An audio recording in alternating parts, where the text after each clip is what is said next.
Hey girls. Hello. Hi, welcome to Her Opinion. And I have with me I'm Vianey Lujan with Oakdale Mortgage. and I'm Flo. I am a small business consultant and a content creator here in Houston. I love that. How do you like Houston? It's really growing on me. At first, I was not sure how I felt about it, but the longer I'm here, the better it's getting. So Tell me, because you come from Ohio. Right. So we moved here from Ohio. And so July it'll be 2 years actually. Yeah. So we moved here from Ohio, and it's different, of course, but I like the difference. Yeah. I know, because I'm thinking, how did you come all the way from Ohio, and then you actually live in a suburb? Suburb, Yeah. outside of Katy. So we lived in Ohio, and we just decided we want to do something else. Yeah. We were kind of just bored, whatever. So we were Yeah. like, let's move, let's go explore somewhere else. So we decided on Texas, and then we came to Houston. And I thought we were coming to Houston, and then we ended up in Katy. Yeah. Well, we'll talk a little bit more about that and about you. And tell me a little bit about, you're a loan officer. Yes, I am. So previous to being a loan officer, I was a real estate agent for 10 years, and then I transitioned into being a loan officer. I've been a loan officer for 6 years now, and I love it. Yeah. And you are also a mom. I'm a mom of 4. I've been Wow.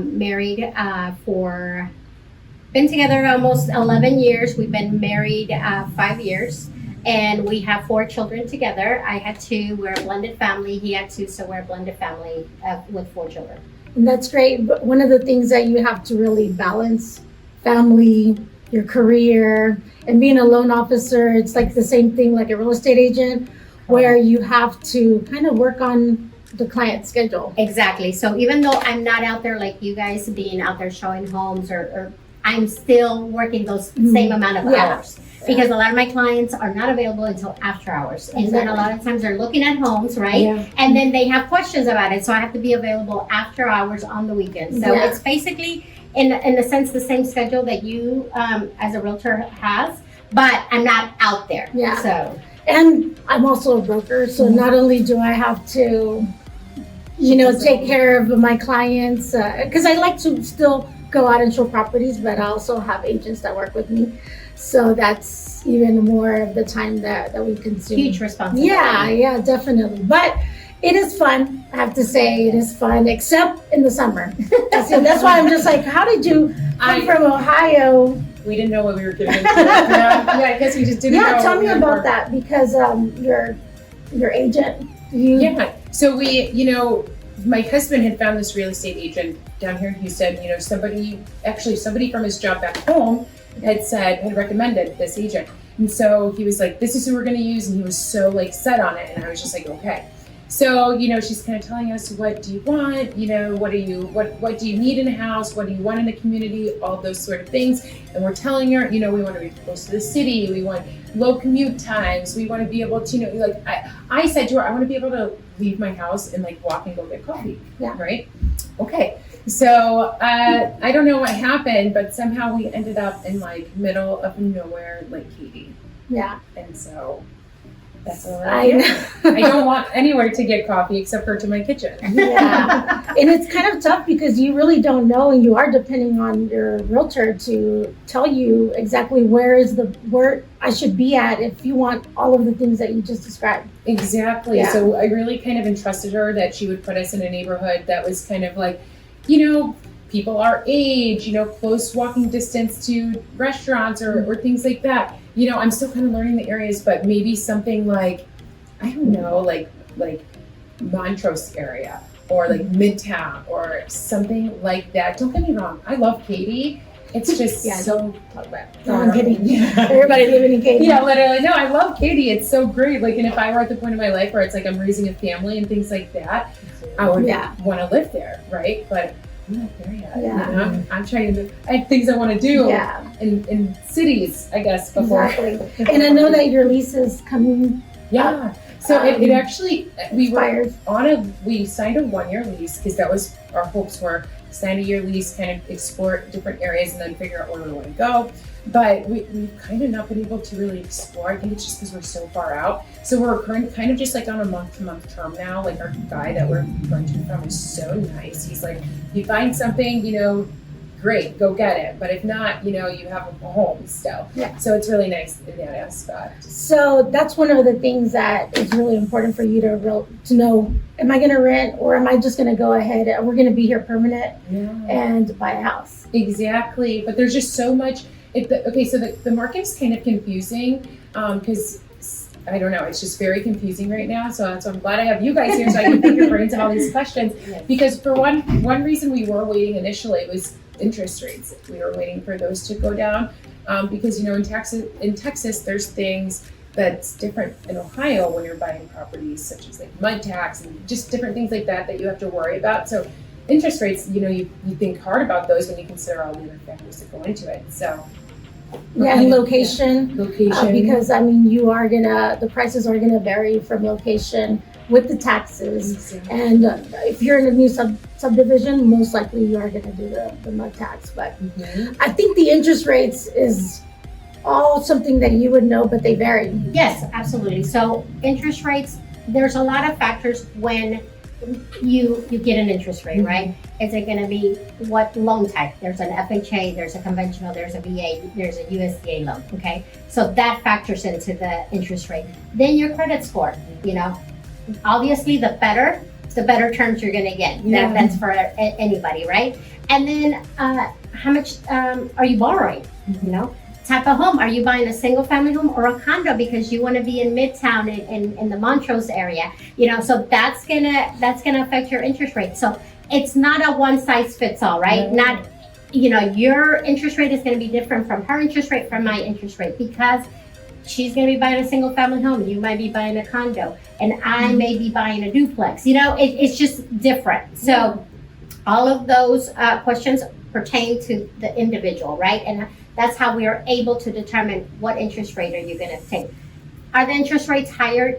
Yes. Then COVID rates. Let's just go back to that because the interest rates are going back to what the norm used to be. Okay. The interest rates that we saw during COVID, those were a once in a lifetime, but because it is so fresh on our mind, people are still like, well, the interest rates are too high. But what we have to think about is rent is 100% interest, right? Yeah. So at the end of the day, we're paying 20% interest rates on credit cards. We're paying, 5% on cars and everything, So we're going to pay interest rates, right?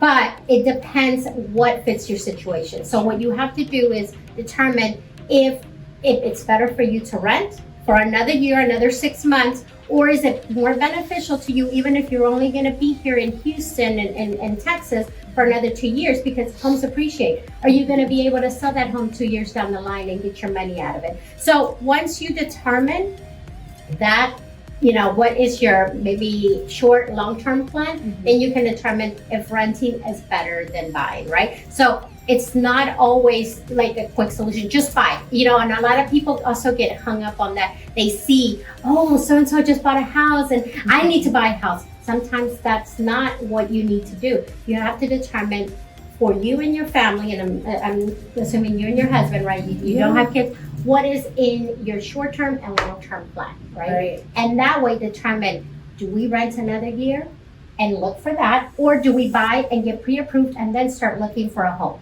right? So that's kind of like where you have these conversations. And there's not a right or a wrong answer. It's what fits your needs at the time or, short-term or long-term goals. Yeah. And one of the first steps that you do have to do is first speak to a loan officer. Yeah. Because she's going to be able to see your, kind of debt you have, what are your payments, if you can afford it, because a lot of people, they believe, oh, I'm going to start looking at a $700,000 home when they can't afford a $700,000 home. And then they fall in love with this home. And some realtors, I know I did whenever I was first starting a long time ago. So I would be showing all these houses. They weren't even pre-approved and it was just a waste of time because they wanted and were very determined that I want, a $500,000 home, and they couldn't afford it. It was more like a $300,000 home. Yeah. So that's why it's so important to sit down with the loan officer first. And then And go even over if that. you can afford it, that doesn't mean you want to pay that, Exactly. right? Because there's other expenses that you have. So you may be able to afford that $500,000 home. For sure. But what does that mean? The payment is going to be X. Can you live with that payment and still have your lifestyle, plan for emergencies, plan for those trips, plan for upcoming things that, like we just had a storm, things that happen. So even though you can qualify, some people are like, I don't want to spend that much money on a home because I want to travel. I still want to have the same lifestyle I had when I was renting and didn't have these obligations. But yes, sometimes when you start looking at homes without having your budget and the budget that the loan officer has pre-approved you for, that's two different things, right? Because some people are like, they get pre-approved for this but want that, right? So now we don't have, or you're pre-approved for that amount but you don't want to spend that amount. So these numbers are so important before you start looking at homes, so that you know what your budget is and what you're willing to do, spend your money on. Exactly. So let's just say that, okay, you already, you went with your loan officer and with her. And she gave you already what your budget is. Now what the next step would be is you contact the realtor. And just to make sure where you want to live, one of the things that I always advise, and I know that you're already living here, it's a little bit tougher if you're out of state, so that your situation doesn't happen, is to drive to the areas that you think, hey, this is somewhere that I may want to live. I always suggest suburbs, but if you're younger, a lot of you want to be in the Heights area because we're here in Houston. You like that environment because it's near all the activities, everything that's going on, but at the same time, you're going to probably have to go on your higher end of your budget. And like she said, you're going to have to see if that actually fits your lifestyle. Exactly. Yeah. So, and another thing that I wanted to go with is that I know that you've been here for a little bit. Do you think it's going to be permanent? Definitely, yeah. So we already know, like we're here for the long haul. We said that we would know, when we got here if it was going to be a good fit for us, and we decided, this is where we want to be. There's so many opportunities here. We're really like planting good roots here and making great connections, establishing ourselves really well here. So this is definitely where we want to be for the next however many years of our life. Like as far as we know, we're going to start a family and raise a family here, you know what I mean? So we're really excited to just get to that next step. I think for my husband and I, because we've had to talk about, budget. We talked budget. We haven't talked with a loan officer yet, but we have talked like with us with like what we would be comfortable spending and things like that. I think for us, it's just finding the location. I think, we kind of have two different ideas of what we want as far as location. And really my husband doesn't care as long as it's close to his job, right? Yeah. But there are also other things that play an important role to him, and there are things that factor in with me. So I kind of think that's where right now, and also, our lives are so busy. So admittedly, like you said, go drive around, check out different areas. We really haven't been able to do that a lot just because we're so busy. So I think you mentioned it too. We really thought we were going to move here, be here for a year, then hit the ground running, buy a house and all this stuff. But I'm realizing it's like a little bit slower of a process than that to really kind of make sure you have everything in order, make sure you're making the most, concise decision and, talking to all the right people to help you do that. So it's a lot, I mean, that's one of the reasons why you contact, a realtor or a loan officer, because they actually can guide you through the process. And the pressure and the stress of it all is a little bit more alleviated. That way you can focus on just what kind of house that you want. And we take, you guys do the work, right? Yeah. You guys do the hard work. That's why you're I mean, a good realtor, because a lot of times we get lazy. And I say we because, a lot of times as a whole, you're doing this constantly. It's kind of like you're just in this mode where you forget to pay attention to detail and to really listen to the buyer. Because a lot of times we don't listen to that. We're just saying, oh, well, they want to be in this area, but you're not looking at the details that are really important for you to decide where you want to be. And also, the thing about Houston is the traffic. And getting to wherever you're going to go to make sure that you know how long is it going to take. Like you said, A lot of people like to pick something close to their job because of the distance that it just takes them to get from one place to another. Yeah, because it's not really like the distance, right? It's just the drive time. Yeah. Right. Because of the traffic, like you said. I mean, you could be going 10 minutes up the road. In your head, it's like 10 minutes, but really when you get into traffic, you're sitting there for 30, 40 minutes. And that's something I experience now. My drive all the way from I know.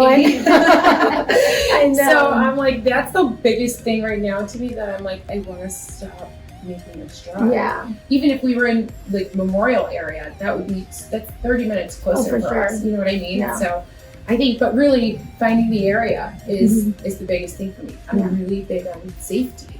Yeah. And I'm really big on it already being safe, not like it's up and coming or you know what I mean, like that. Like so I think that's a really big thing for me too. So and that's another thing to suggest because of fair housing, we really can't say, oh, you can't stay away from this neighborhood or whatever. But you could do your own homework. Like research, you go at night, see what's going on at night. The weekend. The weekend. Yeah, because you see if there's something, a lot going on or and it might be you like that, right? You like the vibrancy or of a community, or you don't want it, so the weekends and nights are a good clue of what you can expect, that way if you do pick that home, you're not surprised and then like the first night I'm living there and then there's lights of street festival or something. And I definitely just have to get someone to go with me, right? Because what if I'm not good with my area, so I could wind up in like somewhere probably that I'm not supposed to be, and then you'll be like, girl, why are you there? People will have questions and I will have no answers. So but you know what? You and me can go have some lunch and then we'll go. Yes, I will love that. You can come with me. You'll be my driving partner. We can put on just like little hats just in case. So conceal our identities. Yes, for sure. Yeah. Well, tell me, because I know that coming from Ohio has been a big change. You were telling me about a funny story. Oh, yes. Okay. So I don't know. We moved to Ohio, right? And just like a little bit about me, I like to dress up. I like, my husband and I, we love going out to dinner. I like dressing up and, making a night of things or, making an event or something. So when we first moved to Texas, let me just say, Texas is a very laid back atmosphere when it comes to dress code. Right? So it was our first Thanksgiving here and we're searching around for a restaurant to go to. I didn't want to cook a big Thanksgiving for just my husband and I. So I say, let's find somewhere to go out to eat. So we pick a restaurant and long story short, we get so dressed up, like so nice, To the T. And because I'm like, we just moved here. I want to make a good impression on Texas, whatever I was thinking in my head. Also, I really like the outfit. I just want to get dressed up. We walk into this restaurant and the first guy I see has on like a t-shirt, like finger licking good or something, and like a pair of jeans and boots. And I was like, I look at John and I look at us, I go, John, we are so overdressed for this restaurant. But like, it was like a nice restaurant. Yeah. It was like a nice restaurant where you would think people are going to be dressed up. The prices were. Yes. You would think people are going to be dressed up. Yeah. So, I guess maybe that's not funny. It's funny to me because it was a little like culture shock or like kind of right. We giggle about it now, right? Yeah. And now John says, you want to go get ice cream, and I'll say, yeah. You want to put on a tuxedo, and because we make a joke out of it because it's like you don't have to go too crazy. Yeah. I feel like we used to get dressed. We used to do all of that in Houston, and it has gotten a little bit laid back. A lot of people from other states have come in, not talking bad, but I'm just saying from other states have come in and have brought their culture and has just made it a little bit more laid back, which, I kind of like now. Yes, I do like dressing up every once in a while. And when I do, I have felt out of place in some places. But you know what? It's like, I don't care. That's how I want to dress up. Let me go dress up. I wear whatever. I'm just like, I'm going to wear it, and maybe someone there will see me and they'll be like, next time I'm going to wear that one or whatever it is. You know what I mean? Like, who cares? It's fun. It's all good fun. Yes. But thank you so much for being here and for sharing a little bit more about your life. And one of the things that, if you want to leave with anybody that is, maybe looking for a home. Yes. So what I was going to tell you, because you've gone through your first experience, looking for a rental home and it wasn't what you suggested, I suggest in any process, that you ask questions, because like Jen was saying, we go about this every day, right? So I find that people either get embarrassed because they don't want to ask questions and feel like, oh, I'm asking too much, or she's gonna think I'm dumb, or things like that. But you guys have to realize that we do this every day. So sometimes when we say things or say terms, it's our everyday, right? So, and you nod and we're like, oh, she understood it. Yeah, like, she you don't understands me. ask. So I like to have conversations with my clients, and I like to make sure that they understand, because the buying process, whether you're going through financing or not, is such a complex, process. So you want to make sure that all your questions are answered and that you know what you're doing, right? Because then later on, you sit back and you're like, or people ask you, well, are you doing this? Are you doing that? Because people will, right? Oh, yeah. If they know you're going through the process, they're going to share their experience and they're going to tell you what you should be looking for. And then you're going to be like, well, no, she didn't tell me that, and I didn't ask her. And you start like doubting yourself, and it's because, sometimes you're too afraid to ask questions because you feel like you're gonna inconvenience the person that's supposed to be helping and guiding you. But instead, we are like, oh, she's fine. And then the realtor calls me and says, oh, she didn't understand it. She's asking me all these questions. Well, I thought she didn't say anything to me. I thought she understood what a buy down is, and things like that. And you're like, what is a buy down, right? I guess. Yeah. So, and that happens. Why is there a cost to a buy down? Things like that. So I suggest that you write down your questions, and maybe if you have that conversation, you have your list, right? You ask these questions, and then you later on, oh, I remember she said that, write down again your questions and ask them, right? Because we want to make sure that you're informed. One, that you have the least stressful process, and that you enjoy your process, because this is a big thing. You don't buy a home every day, you know? This is kind of, for most people, a once in a lifetime. This is going to be the biggest purchase that they make, whether it's through financing or buying it cash, right? It's one of the biggest, and most people only do this a handful of times, right? So we want to make sure that you are, informed and that you're ready and that you enjoy the process, because it's a huge thing, and it's one of the biggest accomplishments, either in your marriage, as a single woman, as a single man, as buying after that you're an investment property, you want to get into expand your real estate portfolio and do that. This is exciting. So ask the questions. Never be afraid to ask the questions. And if that person makes you feel like you're asking too much, or then you, at that point, is when you have to decide, I need to find someone else, And I know, at least I speak for myself, sometimes you are not compatible with that person. You're not giving them what they need. So I would rather you say, you know what, I'm gonna work with someone else that fits my needs, that answers my questions. Or I can take a step back and say, you know what, I was rushing through your questions. I was rushing through the process. Because, like I said, we do this every day. And sometimes we just think you understand, and we're going about it.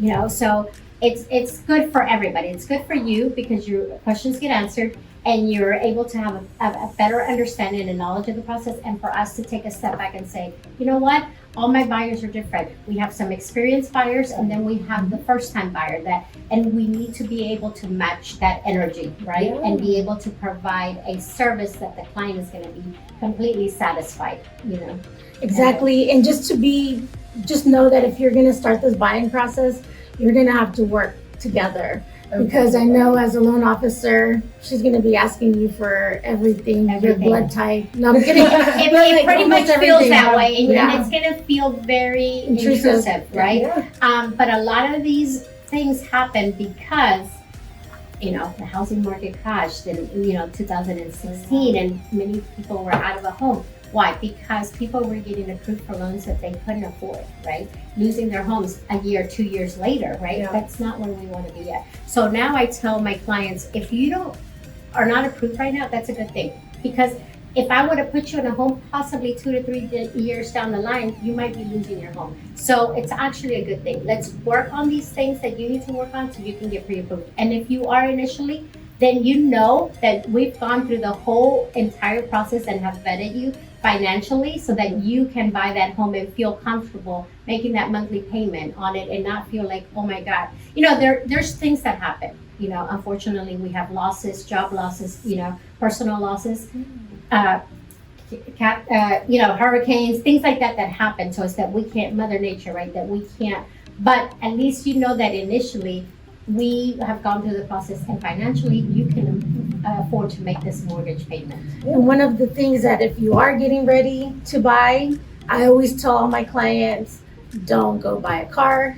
Yeah, Don't do go any of that big right? purchases. That was my mistake that I made when I was buying my first home, when I bought my very first home ever. I wanted to buy a car right before, and I literally, the only reason why I didn't buy the car that day was because we were looked over the car and something was wrong with it, right? So they told me, they were like, we can get another one down here, and I'm like, okay, fine, but I'm not gonna do anything until I get it. So I told that to the person I was working with, and they were like, you cannot buy that car. They were like, if you want this to work, they were like, you cannot do that. They were like, you can't do anything. They were like, you buy groceries, that's it, right? Yeah. And so I'm like, oh my gosh, good thing. Yeah. That you told me that, because no one had said that to me before that, right? So then that's why I agree with you. I feel like there are so many questions the first couple times that, I went through the process that I didn't ask, and then I was like, oh, dang.